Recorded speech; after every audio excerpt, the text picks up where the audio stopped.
ನಮಸ್ಕಾರ. ಇದು ಜಾಣ ಸುದ್ದಿ, ವಿಜ್ಞಾನ, ವಿಚಾರ ಹಾಗೂ ವಿಸ್ಮಯಗಳ ಧ್ವನಿ ಪತ್ರಿಕೆ. ದಿನದಿನವೂ ವಿಜ್ಞಾನ.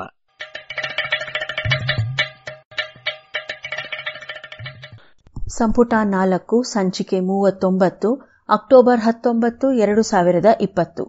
ವೈದ್ಯಕೀಯದಲ್ಲಿ ಆಕಸ್ಮಿಕಗಳು.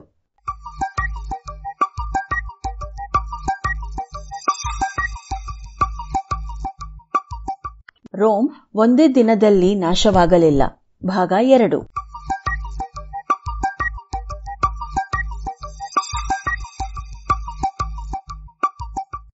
ಸೀಸದ ಕತೆ ಬಹಳ ಪುರಾತನ. ಸೀಸ ಒಂದು ಭಾರದ ಧಾತು. ಧಾತು ಪಟ್ಟಿಯಲ್ಲಿ ಅದರದ್ದು 82ನೇ ಸ್ಥಾನ. ಬಹಳ ಪ್ರಾಚೀನ ಕಾಲದಿಂದ ಮಾನವನಿಗೆ ತಿಳಿದಿರುವ, ಬಳಕೆಯಲ್ಲಿರುವ ವಸ್ತು. ಅಂತೆಯೇ ಪ್ರಾಚೀನ ಕಾಲದಿಂದಲೂ ತನ್ನ ವಿಷದ ಪ್ರಭಾವವನ್ನು ಮನುಷ್ಯರ ಮೇಲೆ ಬೀರುತ್ತಾ ಬಂದಿರುವ ವಸ್ತು ಕೂಡ. ಭಾರತೀಯ ಜ್ಯೋತಿಷದಲ್ಲಿ ಸೀಸ ರಾಹುವಿನ ಸಂಕೇತ. ಆದರೆ ಗ್ರೀಕ್ ಜ್ಯೋತಿಷದಲ್ಲಿ ಸೀಸ ಶನಿಯ ಸಂಕೇತ. ಪ್ರಾಚೀನ ಗ್ರೀಕರ ನಂಬಿಕೆಯಲ್ಲಿ ಶನಿಯ ಪ್ರಭಾವಕ್ಕೆ ಒಳಗಾದವರು ಮಂಕಾಗಿರುತ್ತಾರೆ. ಅವರು ಮಾಡುವ ನಿರ್ಧಾರಗಳೆಲ್ಲವೂ ತಪ್ಪಾಗುತ್ತವೆ. ಕೇಳುವ ಪ್ರಶ್ನೆಗಳಿಗೆ ಉತ್ತರ ಕೊಡದೆ ಅನ್ಯಮನಸ್ಕರಾಗಿರುತ್ತಾರೆ. ಶರೀರದಲ್ಲಿ ಸೀಸದ ವಿಷ ಏರಿದವರಲ್ಲೂ ಯಥಾವತ್ ಇಂತಹದೇ ಲಕ್ಷಣಗಳು ಇರುತ್ತವೆ. ಶಕಪೂರ್ವ 2ನೇ ಶತಮಾನದಲ್ಲೇ ಗ್ರೀಕ್ ವೈದ್ಯರು ಸೀಸದ ದುಷ್ಪರಿಣಾಮಗಳನ್ನು ಕುರಿತು ಬರೆದಿದ್ದಾರೆ. ಆದರೆ ಸೀಸದ ಪರಿಣಾಮ ಅತ್ಯಂತ ಪ್ರಮುಖವಾಗಿ ಕಂಡುಬಂದದ್ದು ರೋಮನ್ ಸಾಮ್ರಾಜ್ಯದ ಮೇಲೆ. ಶಕ ಪೂರ್ವ 1 ಶತಮಾನದಲ್ಲಿ ಬ್ರಿಟನ್ನ ಮೇಲೆ ವಿಜಯ ಸಾಧಿಸಿದ ರೋಮನ್ನರು ಅಲ್ಲಿನ ಸೀಸದ ಅದಿರಿನ ಪ್ರಯೋಜನವನ್ನು ಸಂಪೂರ್ಣವಾಗಿ ಪಡೆದರು. ತಮ್ಮ ಇಡೀ ರೋಮನ್ ಸಾಮ್ರಾಜ್ಯದ ಕುಡಿಯುವ ನೀರಿನ ಮತ್ತು ಒಳಚರಂಡಿ ವ್ಯವಸ್ಥೆಯ ಕೊಳವೆಗಳನ್ನು ಸೀಸದಿಂದಲೇ ಮಾಡಿದರು. ಇಂಗ್ಲಿಷ್ ಭಾಷೆಯಲ್ಲಿ ಪ್ಲಂಬಿಂಗ್ ಎನ್ನುವ ಪದದ ಅರ್ಥ ಕೊಳವೆಗಳಿಗೆ ಸಂಬಂಧಿಸಿದ ಎಂದು. ಆ ಪದ ಬಂದದ್ದು ಪ್ಲಂಬಮ್ ಎನ್ನುವ ಲ್ಯಾಟಿನ್ ಪದದಿಂದ. ಲ್ಯಾಟಿನ್ ಭಾಷೆಯಲ್ಲಿ ಪ್ಲಂಬಮ್ ಎಂದರೆ ಸೀಸ. ರಸಾಯನಶಾಸ್ತ್ರದಲ್ಲಿ ಸೀಸದ ಸೂಚಕವಾದ Pb ಎಂಬುದು ಕೂಡ ಪ್ಲಂಬಮ್ನಿಂದಲೇ ಬಂದದ್ದು. ಹೀಗಾಗಿ ಕೊಳವೆಗಳ ದುರಸ್ತಿ ಮಾಡುವವರು ಪ್ಲಂಬರ್. ರೋಮನ್ನರ ಕುಡಿಯುವ ನೀರಿನ ಮತ್ತು ಒಳಚರಂಡಿ ಕೊಳವೆಗಳು ಅಂದಿನ ಕಾಲದಲ್ಲಿ ಪ್ರಪಂಚದಲ್ಲೇ ಅತ್ಯಂತ ಆಧುನಿಕ ವ್ಯವಸ್ಥೆಯಾಗಿತ್ತು. ರೋಮನ್ ಸಾಮ್ರಾಜ್ಯದ ಘನತೆಗೆ ತಕ್ಕುದಾಗಿತ್ತು. ಆದರೆ ಆ ಸೀಸದ ಕೊಳವೆಗಳು ನಿಧಾನವಾಗಿ ಸೀಸದ ಅಂಶವನ್ನು ಬಿಟ್ಟುಕೊಡಲು ಆರಂಭಿಸಿದವು. ಹೀಗಾಗಿ ಕುಡಿಯುವ ನೀರಿನಲ್ಲಿ ಸೀಸದ ಅಂಶ ಮಿಶ್ರಿತವಾಗಿ ಆ ವಿಷಕಾರಿ ವಸ್ತು ಎಲ್ಲರ ಶರೀರದ ಒಳಗೂ ಸೇರಿತು. ಅದರ ಜೊತೆಗೆ ರೋಮನ್ ರಾಜಪರಿವಾರ ತಾವು ಸೇವಿಸುವ ವೈನ್ ಪಾನೀಯಕ್ಕೆ ಸೇಪಾ ಎಂಬ ವಸ್ತುವನ್ನು ಮಿಶ್ರಣ ಮಾಡುತ್ತಿದ್ದರು. ಈ ಸೇಪಾವನ್ನು ಸೀಸದ ಬಟ್ಟಲುಗಳಲ್ಲಿ ನಿಧಾನವಾಗಿ ಕಾಯಿಸಿ ತಯಾರಿಸಲಾಗುತ್ತಿತ್ತು. ಸಾಕಷ್ಟು ಸೀಸದ ಅಂಶ ಸೇಪದಲ್ಲಿ ಸೇರಿ ಅದು ನಂತರ ವೈನ್ನಲ್ಲಿ ಮಿಶ್ರಣ ಆಗುತ್ತಿತ್ತು. ಸೀಸದ ಅಂಶ ಹೇರಳವಾಗಿದ್ದ ಸೇಪ ವೈನ್ಗೆ ಸಿಹಿಯಾದ ಸ್ವಾದ ನೀಡುತ್ತಿತ್ತು. ಈ ರುಚಿಯ ಹಿಂದೆ ಬಿದ್ದು ಹೆಚ್ಚಿನ ಪ್ರಮಾಣದಲ್ಲಿ ವೈನ್ ಕುಡಿಯುತ್ತಿದ್ದ ರಾಜಪರಿವಾರದ ಶರೀರದಲ್ಲಿ ಸೀಸದ ವಿಷ ವಿಪರೀತವಾಗಿ ತುಂಬಿತು. ಅದರಿಂದ ಅವರ ಬುದ್ಧಿಶಕ್ತಿ ನಶಿಸಿತು, ಆಯಸ್ಸು ಕಡಿಮೆಯಾಯಿತು, ಪುರುಷತ್ವ ಇಳಿಯಿತು, ಗರ್ಭಧರಿಸುವ ಫಲವತ್ತತೆ ಕಡಿಮೆಯಾಯಿತು. ಸಂತಾನ ಇಲ್ಲದೆ ರೋಮನ್ ರಾಜರು ಮಕ್ಕಳನ್ನು ದತ್ತು ಪಡೆಯುವಂತಾಯಿತು.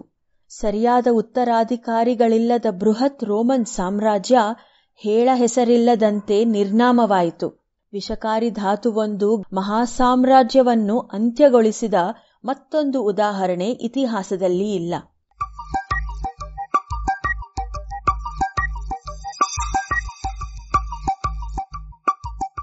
15ನೇ ಶತಮಾನದ ವೇಳೆಗೆ ಯುರೋಪಿನಲ್ಲಿ ನವೋದಯದ ಯುಗ ಆರಂಭವಾಯಿತು.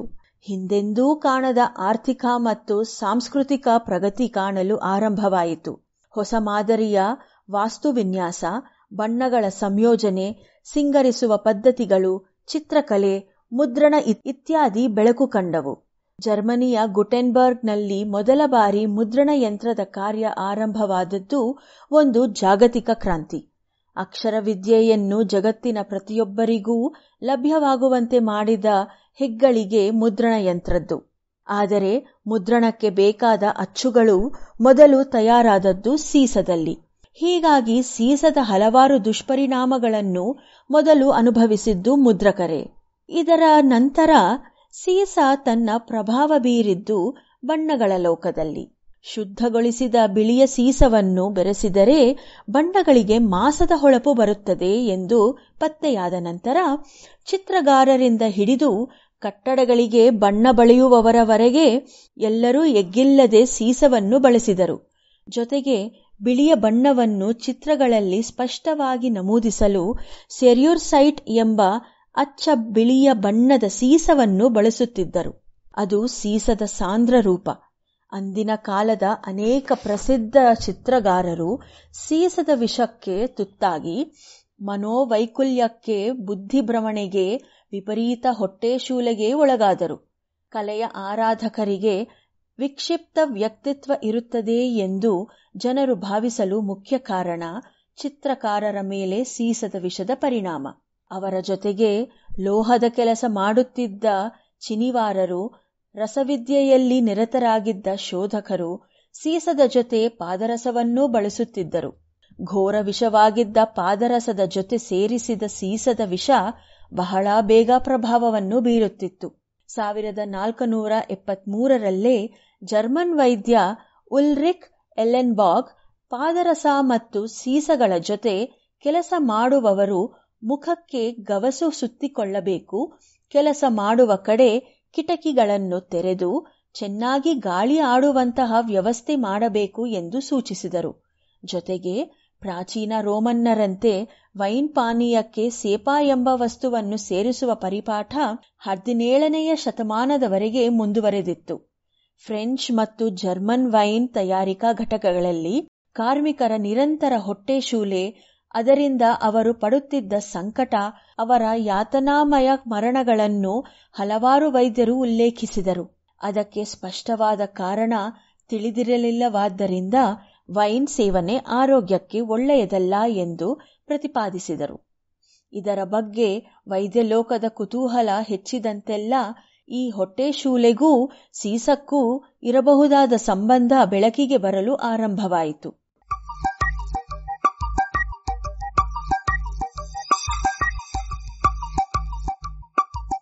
1767ರಲ್ಲಿ ಸರ್ ಜಾರ್ಜ್ ಬೇಕರ್ ಮತ್ತು 1800ರಲ್ಲಿ ಜರ್ಮನಿಯ ಜೋಹಾನ್ ಫ್ರಾಂಕ್ ಸೀಸದ ಕೊಳವೆಗಳಿಂದ ಸರಬರಾಜು ಆಗುವ ನೀರನ್ನು ಕುಡಿಯಬಾರದು ಎಂದು ನಿರ್ದೇಶನ ನೀಡಿದರು.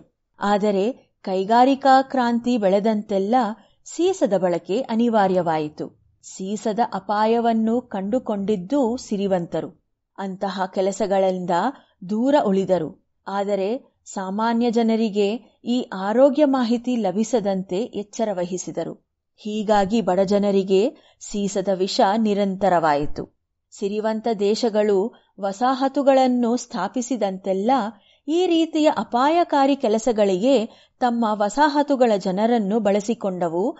ಸೀಸದ ಬಳಕೆಯ ಮೇಲೆ ಕಾನೂನಾತ್ಮಕ ನಿಯಂತ್ರಣ ತಂದು ತಮ್ಮ ದೇಶಗಳನ್ನು ಸಾಕಷ್ಟು ಸುರಕ್ಷಿತವಾಗಿ ಇರಿಸಿಕೊಂಡವು.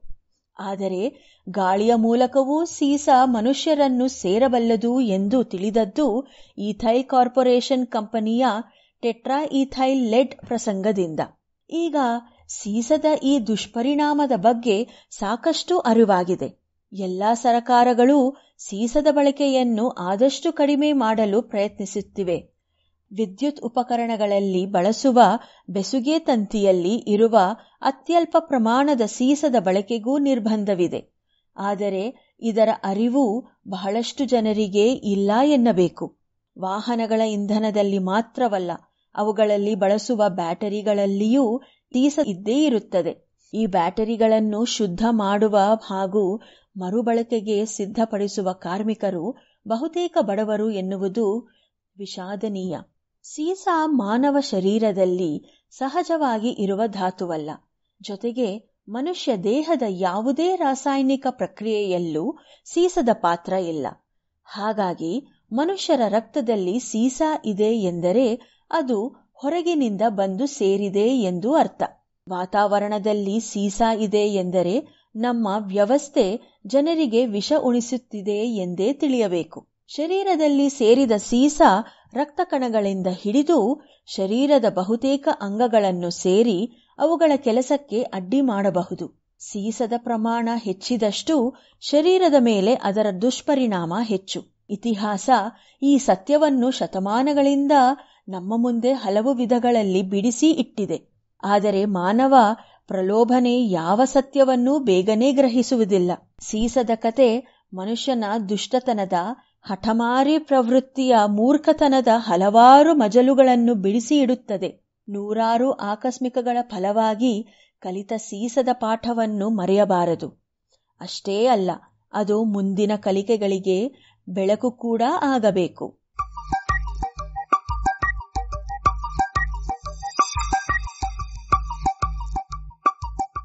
ಇದು ಇಂದಿನ ವೈದ್ಯಕೀಯದಲ್ಲಿ ಆಕಸ್ಮಿಕಗಳು. ರಚನೆ ಕಿರಣ್ ಸೂರ್ಯ, ಜಾಣಧ್ವನಿ ಅಶ್ವಿನಿ.